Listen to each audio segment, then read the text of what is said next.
of removals of any public controls and complete reliance purely on market mechanisms. Now, how did the banks respond? Well, they were now, as a result of all of that, in a very privileged position. They can create wealth simply by typing in an accounting item in a laptop. They can decide who gets the wealth, and they can decide how it is allocated and for what purpose. And even more, and this is an amazing story, if they don't meet their liabilities, I mean, you go into a bank and say, I want to draw out my money. If for whatever reason you get a run on a bank and there are problems, first of all, there is an underwriting of the first £85,000 of credit by a guarantee underwritten by the state. And in the event of a really major crash, as of course we've seen in 2008-9, as we all know very, very well, their recklessness, their greed, their arrogance is underwritten by the state again to the full extent of bailing them out. And in this particular crash, it's been about 70 billion direct bailout and about 850 billion pounds, which is about 2/3 of our GDP, in terms of loan guarantees, liquidity measures, and asset protection schemes. That is a fantastic feather bedding of the banks, and you would have thought it might have been met with some responsibility. But of course, they have responded, as I suppose people, institutions, bodies always do, looking to their own self-interest. On each of these points, first of all, on credit creation, as I've already said, they've used their enormous power in terms of a property boom. Why? And indeed in foreign speculation. Why? Because it is likely to produce higher returns and certainly much more secure. But it's certainly not in the national interest. And as I said, they poured huge sums into foreign speculation when we desperately need capital for productive investment in this country. Now, on the second point, the taxpayer guarantee, they've been encouraged by this, of course. Again, I suppose it's exactly what you would expect.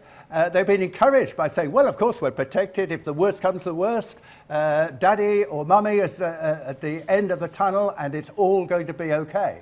So they have engaged in greater risks, in greater recklessness, because they know that they are going to be completely safe. On the third point, and here I draw attention to Goodhart's law, which I think is a very correct observation of human behavior. Whenever an instrument or asset is defined in terms of deciding exactly what money is so as better control it, what Goodhart says is that the banks and the finance sector will spend all their time and indeed undoubtedly succeed in evading it. I'm afraid that is very typical human behavior, but we shouldn't expect the banks to behave differently, and we ought to take account of that. And of course, the most obvious example of this is the shadow banking system, the credit derivatives, the dark heart of the City of London, the most extreme examples, I think, of this fact. Fifthly, why, as I say, is this really a serious question? Why have the politicians been so lazy and ineffective in dealing with it? You're meant to laugh at that. I mean, it's serious. Well, if one tries to answer it seriously, and one should, there are some very important answers. First of all, ideology. The dominant theses of neoliberal capitalism, which has dominated the West since Thatcher and Reagan, and of course Milton Friedman, the economist, the Chicago economist, in the 1970s, 80s. What have been the crucial themes of neoliberal capitalism? So it still dominates us. Well, deregulation of finance, number one. Secondly, market fundamentalism, unfettered free markets. Thirdly, privatisation. Fourthly, inequality. And fifthly, control of labour. 5 points and you've got the system. and it has ruled us for the last 30 years, and it'll go on ruling us until we rise up against it, or until there is a...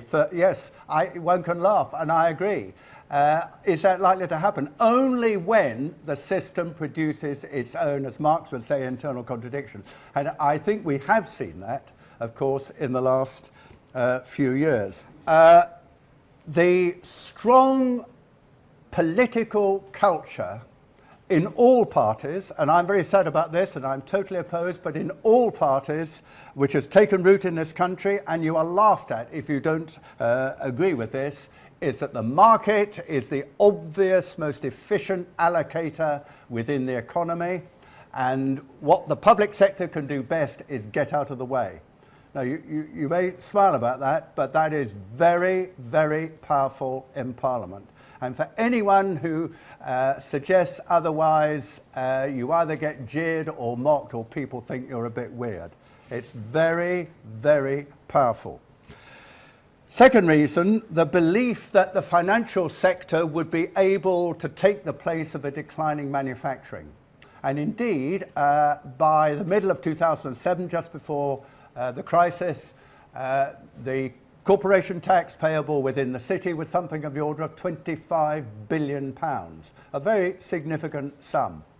And the whole idea was that as a new world centre of finance in terms of many financial markets, euro, dollar, and of course financial derivatives, that was our way out of the old Oldham industrial declining areas of the north, and we have these bright, shiny, financially driven sector in the southeast. Thirdly, don't forget this, we're talking about politicians, political self-interest. Blair and Brown pandered to the city because they shared the Thatcherite neoliberal philosophy, and they were also keen to win over the normal Tory sources of support in order to stay in power. Let's not underestimate that. Cameron and Osborne support the city wholeheartedly, which is what you'd expect, and they will, of course, never make any fundamental changes to the financial sector, which in any way seriously limits its power. Why? Well, I'll tell you one reason. Because more than half of Tory party donations come from the city. That's the political state we're in. Not good. And fourthly, it's not just politicians. What about the regulators? Well, the most important international regulator are the so-called Basel Accords. The Basel Commission on Banking Supervision is, believe it or not, a private body made up of central bankers and of regulators. It has at least got some regulators on it. And I have a corollary of the Goodhart Law, which is that nobody, no institution, no human institution can ever be trusted properly to regulate itself.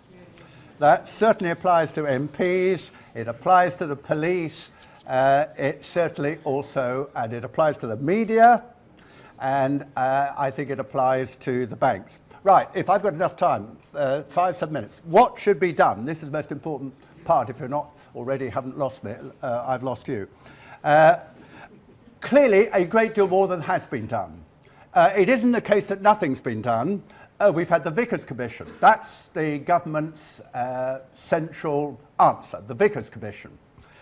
Well, that ignored the key question of the democratic accountability in the banking system, and it concentrated exclusively on one issue, which is an important issue, which was the need to separate in some way the retail banking system, that is in the high street banks, from what Vince Cable and others call the casino investment, much more reckless, speculative arms of the banks. Barclays Capital, which you probably have read about quite considerably.